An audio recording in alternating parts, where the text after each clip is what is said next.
กันที่คณะโฆษณาอุปมเมืองปทุมพรเปิดเรียนสนับสนุนให้มหาชนก้าวหน้าที่จะขยายเขาพัก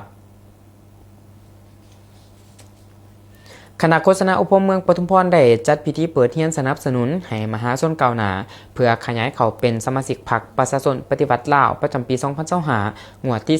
3พิธีเปิดเรียนได้มีขึ้นในวันที่26ธันวาคมที่ผ่านมาอยู่ที่ห้องประชุมของว่าการเมือง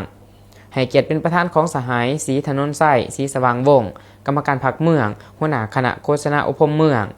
มีหน่วยงานที่เกี่ยวข้องและมหาชนก้าวหน้าเข้าร่วม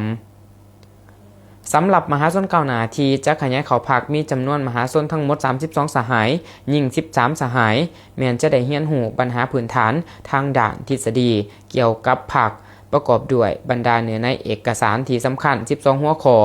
ของคำถามและ12คำตอบภายหลังที่สำเร็จการเสริมซึมเนื้อในเอกสารแล้วสามารถตีราคาได้ว่าบรรดามหาชนก้าวหน้าที่เขาร่วมการฝึกอบรมในครั้งนี้ได้รับรู้และเข้าใจบรรดาเนื้อในเอกสารตีราคา95ส่วนหอยจากนั้นก็ได้มีพิธีมอบใบอย่างยืนการเรียนสนับสนุนเป้าหมายเขาพรรคให้แก่มหาชนก้าวหน้า